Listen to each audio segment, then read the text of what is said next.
Assalamualaikum warahmatullahi wabarakatuh. Alhamdulillah, segala puji kita aturkan kepada Allah dengan mengucapkan Alhamdulillah. Selawat serta salam selalu kita limpahkan kepada Nabi besar Muhammad Sallallahu Alaihi Wasallam. Kembali lagi bersama kami di channel YouTube Sudut Narasi. Dan pada siang kali ini menjelang sore saya ditemani oleh Dinda. Salam dulu nggak sih? Ya, salam dulu ya. Agar lebih akrab ya. Iya. Sebelumnya kami membahas di channel YouTube ini seperti tentang politik gitu kan, tentang bagaimana para anak muda menyongsong kepemiluan 2024. Iya. Terus ada juga tentang keunikan-keunikan santri di Padang Priaman, banyak lagi gitu. Dan kemarin terakhir di Kenjuruhan. Iya. Jadi sebelum kita masuk kepada pembahasan kita, lebih tepatnya saya memanggil siapa ini agar lebih akrabnya dan lebih cairnya pembahasan kita nanti yang akan kita bahas gitu kan. Oke, biar lebih akrab ya. Biar lebih akrab. Kata pepatah mengatakan tak kenal maka tak sayang, tak sayang maka tak cinta. Jadi untuk lebih saya kenal dulu dengan narasumbernya. Oke. Saya manggil siapa ini? Bisa dipanggil Rashid saja. Rashid. Iya. Rashid saja manggil. Dinda juga boleh. Oh, Dinda. Berarti saya manggil Dinda aja ya. Boleh Dinda. Jadi Dinda Rashid, sebelum kita mulai kayaknya kita harus lebihnya pengenalan dulu lah agar para penonton nanti kenal dengan siapa sih narasumbernya, walaupun di flyernya sudah dicantumkan namanya gitu. Oke. Ya seperti yang ada di flyer, nama saya Rashid Al-Hafiz. Mungkin sebelumnya saya juga cukup bangga bisa diundang ke podcast ini. Ini dilihat dari studionya Soekarno sekali. Ada pajangan Soekarno di situ. Sekarang saya mahasiswa di Universitas Islam Negeri Mamuju Padang. Prodi ilmu hadis. Ilmu hadis. Ya. Berarti fakultas Usuluddin. Studi agama ya. Ya. Terus selain menjadi mahasiswa, seperti aktivitas-aktivitas di luar ada. Jangan sampai jadi apa namanya? Mahasiswa kupu-kupu kan. Ya, terbang-terbang berarti. Iya. Selain aktif menjadi mahasiswa, sekarang saya juga mengajar di Pondok Tahfiz Al-Quran. Kebetulan membuka tahfiz sudah 2 tahun. Juga sesekali menulis di koran, ya, di tabloid. Nah, sekarang juga sedang riset. Kebetulan risetnya juga tentang moderasi beragama. Jadi agak nyambung lah obrolan kita pada siang hari ini. Berarti di samping menjadi mahasiswa, ada juga jurnalis, penulis gitu kan. Terus pengajar. Pengajar ini ngajar di rumah sekolah atau ngajar di rumah tahfiz ya? Ya di rumah tahfiz yang rumah saya buka. Tahfiz. Ya. Cuman ada yang menarik loh Dinda. Ya, di rumah tahfiz itu ada stigma mengatakan rumah tahfiz itu adalah sebagai pengkaderan bagi Wahabiyah. Apakah betul itu? Dan jangan sampai nanti stigma ini liar atau viral gitu kan. Dan bahkan ini menjadi salah satu momok bagi masyarakat gitu. Dan bahkan memang seperti penghafalan Quran itu kan penting gitu. Iya, betul. Jangan sampai nanti rumah tahfiz ini diklaim oleh orang Wahabi semua gitu kan. Iya. Ya nggak bisa kita tutup mata ya Kanda. Memang ada sebagian rumah tahfiz yang berafiliasi ke paham Wahabi tadi. Ini tidak bisa kita nafikan. Ya. Cuman di balik itu sebagai hufazul Quran, ya, jangan disalahkan tempatnya, tapi yang disalahkan itu adalah ada sebagian oknum yang mengatasnamakan itu. Berarti itu ya? Iya, memang ada. Berarti memang ada. Jadi bagaimana cara agar rumah tahfiz tidak diklaim gitu, tidak diklaim sebagai tempat pengkaderan Wahabi? Ada enggak? Misalkan sanad dari penghafalannya sudah nyambung sampai sini gitu kan, atau bagaimana ya, agar bisa bagi saya ada beberapa karakteristik yang harus dipenuhi ketika seorang membuka rumah tahfiz itu. Yang pertama, pemahaman Al-Quran yang disampaikan kepada santri itu memang pemahaman yang sesuai dengan Ahlus Sunnah wal Jamaah. Artinya guru itu harus memiliki sanad Al-Quran. Apakah dalam bentuk sanad hafalan atau sanad pemahaman seperti tafsir dan lain-lain. Berarti bukti secara fisik harus ada. Harus iya. Agar melihatkan kepada orang yang atau kepada keluarga yang memusukkan anaknya ke rumah tahfiz gitu. Iya. Karena sekarang itu lagi digaungkan kembali ke Al-Quran dan Sunnah. Nah, Iya. ini dogma seperti ini liar sekali. Sebenarnya hal seperti itu tidak masalah loh Dinda. Kembali kepada Al-Quran dan Sunnah gitu kan. Jadi bagaimana cara kita untuk kembalinya bagaimana? Nah, itu yang jadi lagi. masalah. Kembali ke Al-Quran dan Sunnah itu, ya memang wajib. Ya. Sebagai umat Islam tentu kemana lagi kita harus mencari sumber primer kecuali kepada yang dua itu. Ya. Nah, cuman bagaimana cara kembalinya ini yang kadang jadi problem bagi kita. Nah, saya analogikan seperti ini. Kalau orang mau minum, kira-kira minumnya itu butuh media atau tidak? Betul. Butuh, tentu butuh Nah, gelas. coba praktekkan langsung. Ya kan? Nanti praktekkan langsung. praktekkan langsung. Ya, coba kita minum dulu ya. Lebih Bismillah. cairnya. Bismillah. Ini kopi sudut narasi. Sponsornya Golda berarti. Oke. Ada orang minum, disediakan galon. Apakah langsung minum ke galon atau melalui media lain? Seperti gelas. Berarti harus pakai media. Iya, tentu nggak bisa. Apalagi kita harus paham juga kredibilitas kita seperti apa, kemampuan kita seperti apa. Ya, mungkin tidak paham bahasa Arab, tidak ahli dalam bahasa Arab, tidak mengerti ilmu-ilmu terkait dengan Al-Quran, ilmu-ilmu hadis. Ya, bahkan Al-Quran itu tidak semuanya bisa kita pahami secara literat. Ya, harus dipahami secara konteks. Demikian juga hadis. Ada beberapa hadis yang secara zahir kadang terlihat bertentangan satu sama lain. Nah, hadis-hadis mukhtalif, kontradiktif dia. Nah, tentu untuk memahami itu kita perlu media. Nah, medianya inilah yang disebut sebagai mazhab. Ya. Jadi nggak bisa langsung rujuk-rujuk. Berarti bagi orang yang langsung ke Al-Quran dan Sunnah dan dia tidak memakai mazhab, berarti ini bisa kita katakan salah, memang salah gitu. Iya, ini yang jadi problem sekarang. Ya. Berarti memang ini orangnya salah loh gitu. Ya kan? Berarti bagaimana cara kita menuju ke sana? Berarti kita harus ada media untuk menuju ke Al-Quran dan Sunnah gitu. Mungkin itu Dinda terkait dengan apa kan? Terkait dengan perkenalan gitu. Perkenalan narasumber. Baik, Dinda Rasid. Yeah. Sekarang kita mungkin lebih freshnya gitu kan, agar cairnya dalam flyer itu kan judulnya moderasi beragama gitu. Sebelum kita berangkat ke sana, jadi sarungan ini memang santri gitu ya, santri, ya kan? Santri sekali ini. Apalagi pakai peci nasional itu.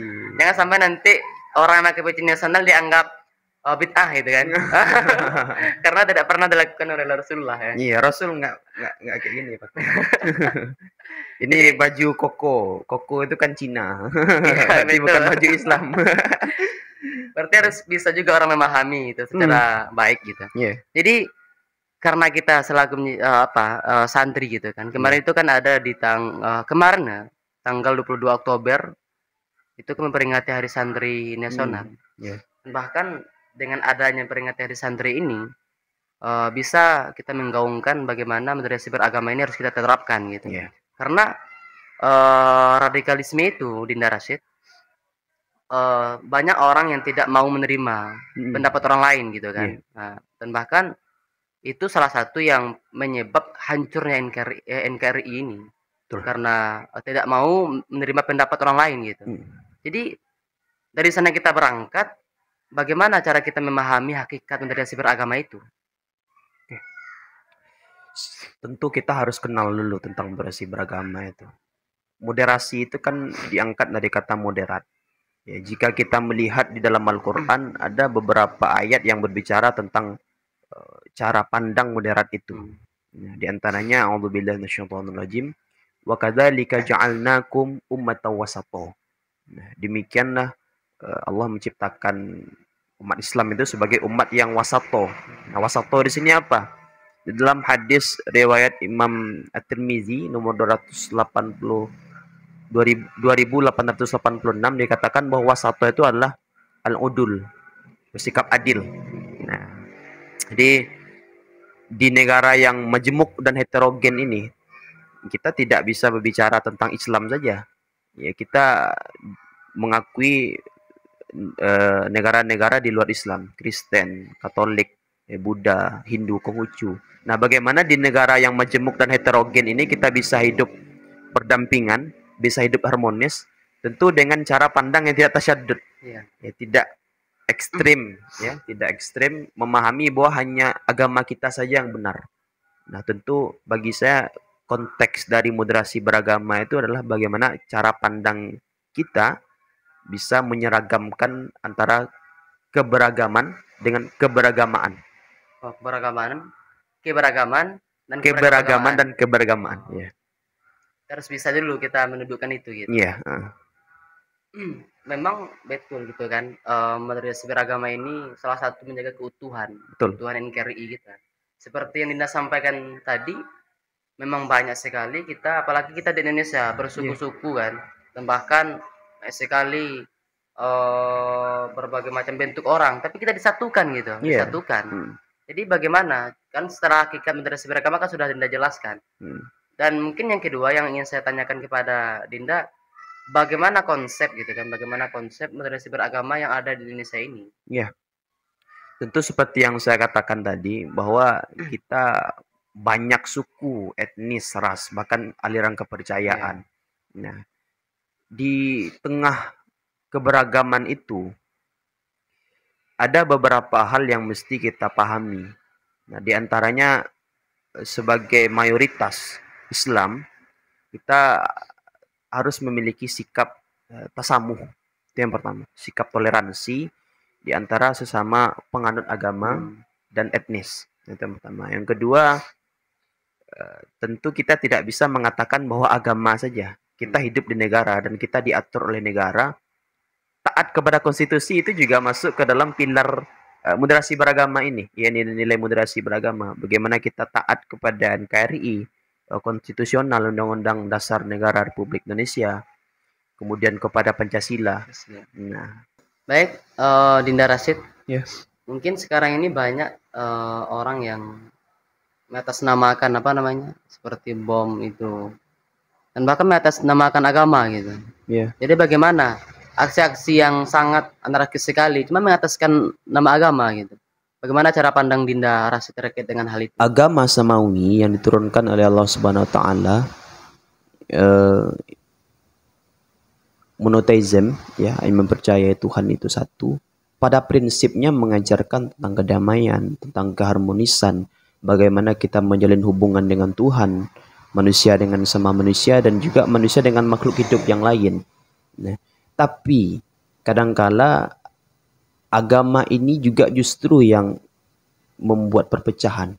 Nah, kita bisa lihat dari berbagai oknum-oknum yang mengatasnamakan agama, tapi justru perilaku praktis mereka itu tidak mencerminkan nilai-nilai keagamaan tersebut. Nah, ini yang kadang menjadi problem bagi kita, sehingga agama itu menjadi momok bagi sebagian orang. Nah, tadi juga sudah disebutkan, kita lihat orang bercadar, celana cingkrang, berjenggot. Bagi orang-orang yang anti terhadap itu akan mengatakan bahwa, oh, radikal, ini buat bom nih. Ya, seakan-akan itu menjadi identitas seorang teroris. Nah, apakah ini bisa kita benarkan? Nah, tentu sangat jauh dari nilai-nilai agama. Maka dari itu moderasi beragama ini membungkus kenegaraan, kebangsaan, keagamaan, kehidupan dunia itu dengan akhirat, bagaimana cara kita bisa menyikapi itu dengan seimbang. Ya, artinya tidak ekstremis kiri maupun ekstremis kanan.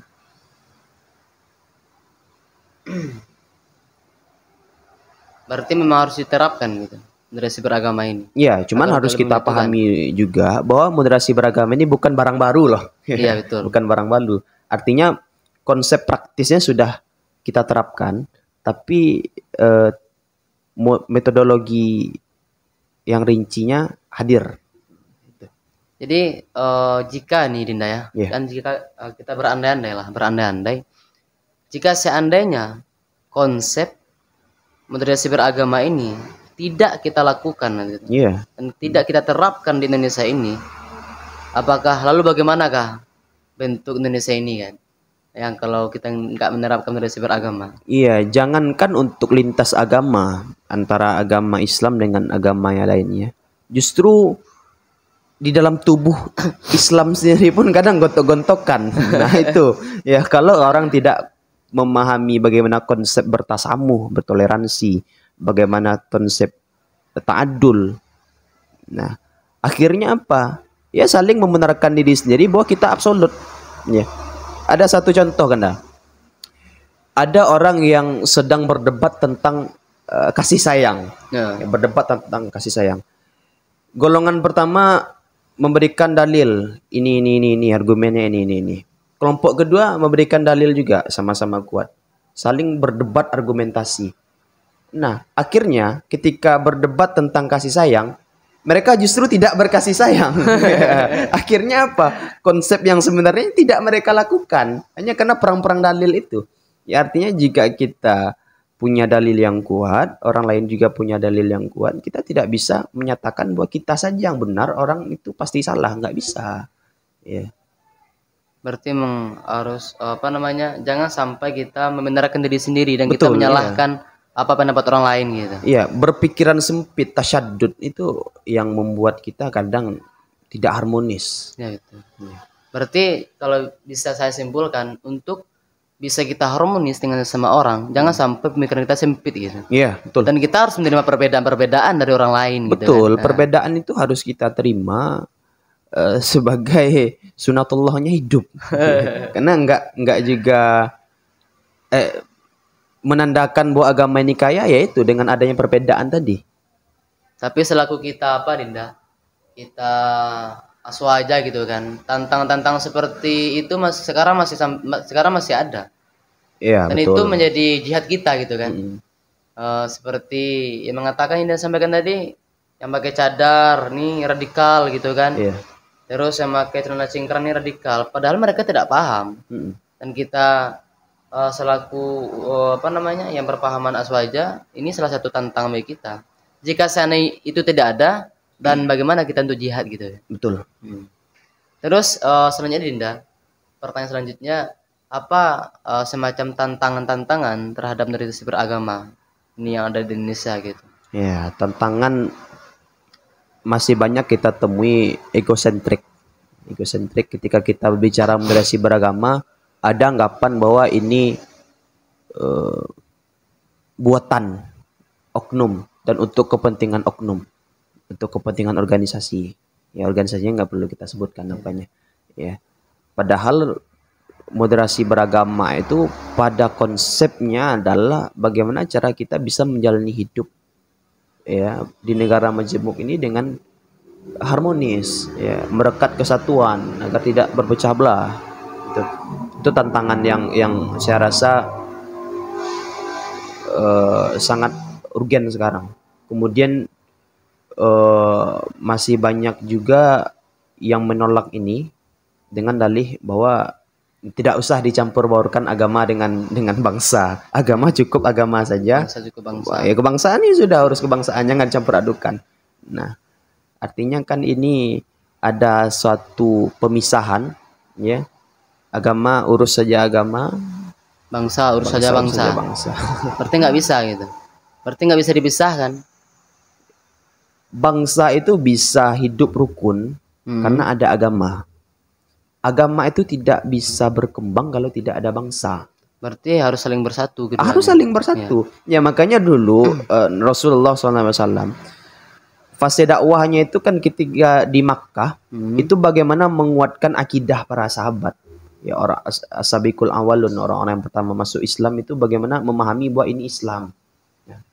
Lalu bagaimana Islam ini bisa berkembang? Kan bisa kita lihat ketika sudah hijrah ke Madinah gitu. Ke Yastrib, ke Madinah, ya. Baru Islam itu berkembang. Kenapa berkembang? Karena ada bentuk negara. Iya. Iya. Ini nggak bisa dipisah. Berarti dengar itu orang-orang yang selalu mengatakan agama bangsa-bangsa. Iya, gitu kan? nggak ada politik Islam. Ada politik Islam gitu. Kalian harus tahu bahwa ada jinayah siasah, ada politik Islam. Nggak bisa dikatakan. Jadi untuk berkembangnya agama ini harus ada bangsa. Harus ada bangsa. Bangsa ini juga bisa teratur harus ada agama. Betul. Nah. Berarti itu Dinda ya, tantangan dari moderasi beragama. Terus apalagi itu? Dan bagaimana jika seandainya kita menjadi mahasiswa gitu kan? Kan Dinda kan mahasiswa di UNIB Padang. Ada nggak semacam tantangan-tantangan yang khususnya di ruang lingkup kampus saja dulu? Ada nggak semacam apa sih tantangannya dan apa yang harus kita lakukan selalu kita mahasiswa ketika melihat persoalan-persoalan yang bertentangan dengan moderasi beragama gitu kan, selalu kita mahasiswa gitu. Jika kita tinjau dari genealogi gerakan paham ya kan dah. Sekarang kita berada di lintas pemahaman itu. Artinya banyak sekali paham-paham yang berkembang. Juga masuk ke kampus. Ya paham liberal, sekuler. Nah itu. Cuman sebagai mahasiswa, tentunya yang pertama kita harus memahami apa sih dasarnya itu. Ya, tidak hanya duduk di bangku kuliah dengarkan lalu buat tugas pulang. Enggak sebatas itu sebagai mahasiswa. Kita ini sebagai agen of control, agen of change. Ya, bagaimana kita bisa menjadi pilar utama untuk pengarus utamaan moderasi beragama ini. Ya. Tapi jangan sampai kita jadi mahasiswa ketika dikasih pembahasan atau materi oleh dosen, lalu kita anggu-anggu aja. Iya nggak boleh diterima juga secara totalitas. Ya. Kita harus cari, telusuri, lalu nanti barulah buat kesimpulan. Cuman kemarin itu Dinda, bukan kemarin sih, cuman sudah lama. Ada isu-isu niqab dilarang katanya, pakai cadar itu dilarang. Iya. Di UIN gitu. Apa betul itu apa enggak? Iya, ini mungkin karena pengaruh yang tadi ya kan. Pengaruh paham ekstremis dengan identitasnya cadar, identitasnya berjenggot. Nah, justru dengan kita berpikir sempit seperti itu, itulah yang semakin membuat kita renggang. Ya, artinya biarkan saja. Nggak masalah kok. Apakah cadar itu haram? Kan tidak. Apakah celana cingkrang itu menandakan bahwa dia radikal, teroris? Kan tidak. Ya. Jadi justru kadang kampus, saya nggak mengatakan kampus secara keseluruhan ya, tapi ada beberapa oknum di kampus yang justru membuat jurang itu semakin dalam. Akhirnya orang-orang yang bernikop itu yang mengatakan, ini kampus ini liberal. Tapi terkadang isu itu diangkat karena ada sistem politik juga di belakangnya, sebahagian ya, memang nggak keseluruhan yang saya lihat gitu. Isu seperti itu ketika digaungkan isu seperti ini karena ada feedbacknya terhadap mereka para oknum itu. Cuman Dinda, terkait dengan apa namanya yang kita bahas ini, moderasi beragama yang harus kita terapkan, jangan sampai kita selaku warga Indonesia nggak boleh berpikiran sempit. Karena jika seandainya kita berpikiran sempit dan terlalu membenarkan diri sendiri, kita tidak menerima pendapat orang lain, maka di sana tidak bisa kita untuk melakukan moderasi beragama. Jadi moderasi beragama itu harus berpikiran lapang dan menerima pendapat orang lain. Gitu. Iya, itu yang tadi konsep tasamuh, bertoleransi, konsep ta'adul, kita bisa berlaku adil. Ada syuro, artinya keputusan itu kita tidak bisa berdasarkan perspektif kita saja. Kita harus tekankan, oh ini harus dilakukan. Harus ada musyawarahnya juga. Ya, enak sama enak. Cuman ini kan itu moderasi beragama secara umum kan sudah kita bahas, Dina. Yang pertama tadi apa hakikatnya, terus yang kedua apa bagaimana jika konsep moderasi beragama tidak kita terapkan. Yang ketiga apa sih semacam tantangannya yang ada di Indonesia gitu. Cuma kita lebih apa lagi? Lebih agak mengerucut lah. Mengerucut gitu kan.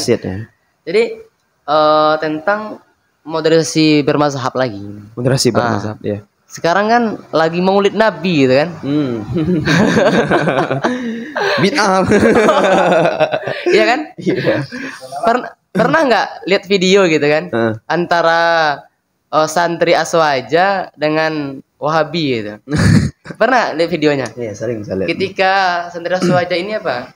Lewat gitu kan, lewat. Lalu dikatakan, "Ngapain lo Maulid Nabi?" katanya. Bang Nabi pernah melakukan hal ini bid'ah ya. Ini bid'ah, ini nggak ada apanya referensinya. Ngapain lo memperingati Maulid Nabi? Bahkan Nabi itu sudah mulia gitu kan. Dan ketika santri Aswaja ini duduk, dan ketika duduk, lalu yang Wahabi ini juga lewat santrinya memperingati siapa namanya? Yang imam yang dia ikuti? Ibnu Taimiyah. Memperingati itu dan bahkan ditanya pula, "Kenapa yang kau peringati?" Ya kan?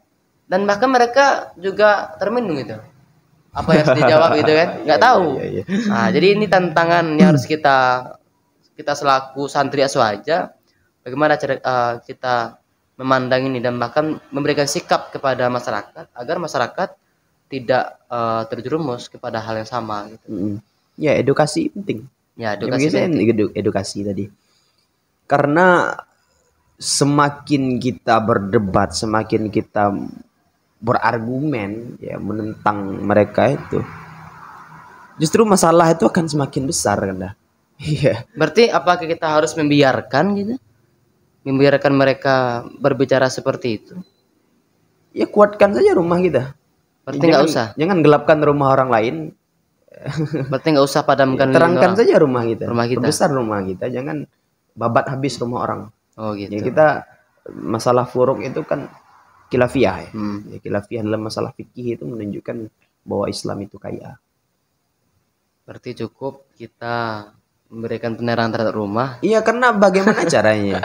Dia itu sudah menanamkan di dalam logika yang paling dalam bahwa Maulid Nabi itu bid'ah, tawassul itu bid'ah, ziarah itu bid'ah. Seperti di Periaman badiki-diki itu. Iya, badiki. Nah, itu masuk dalam konsep moderasi beragama bahwa tradisi lokal ya itu jangan dijadikan momok. Jangan jadikan momok. Biarkan tradisi itu berkembang. Karena kita bisa lihat bahwa agama Islam di Indonesia ini itu mungkin sangat sulit bisa berkembang apabila tidak diakulturasikan dengan budaya tadi, dengan tradisi lokal yang berkembang di masyarakat.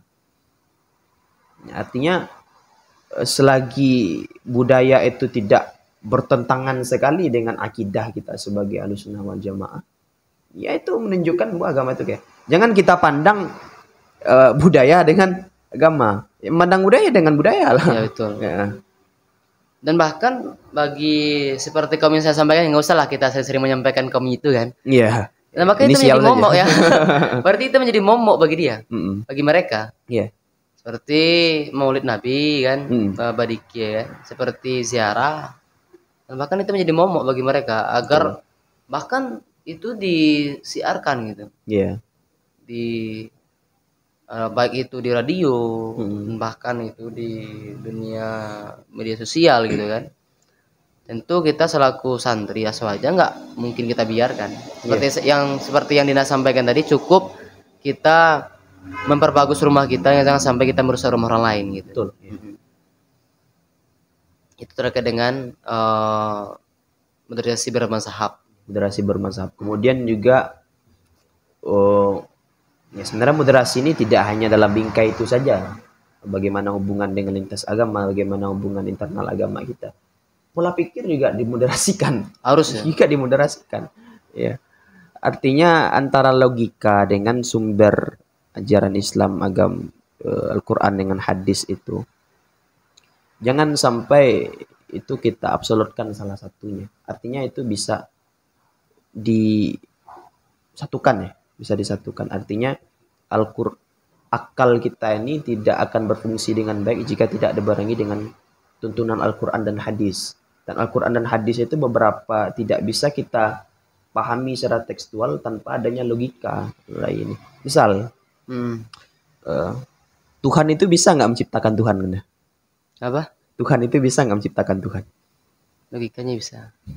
Ya, kalau kita bisa katakan bisa, berarti ada Tuhan di atas Tuhan. Ya. Kalau kita katakan tidak bisa, berarti Tuhan itu tidak esa. Ya. Nah, jawabannya apa? Jawabannya adalah pertanyaan ini tidak logis. Kenapa tidak logis? Karena mempertanyakan apakah saya bisa geser menghadapkan badan saya ke kanan berbarengan dengan ke kiri? Bagaimana caranya? Ya, Enggak bisa. Artinya jawabannya adalah pertanyaan itu tidak logis. Ya. Berarti ketika berlogika, silakan berpikir mengakar, mendalam, tapi itu harus dituntun dengan cara berpikir yang sistematis ya. Ya, sistematis. Dan sistematisnya itu sudah ada dalam Al-Quran dan hadis. Nanti pengejawantahannya ada di ilmu balaghah, ada di ilmu mantik. Berarti harus banyak kita agar pemahaman kita secara apa? Pemahaman kita agar kita tidak menyalahkan orang lain. Iya. Kita harus banyak membaca, harus banyak membaca referensi gitu.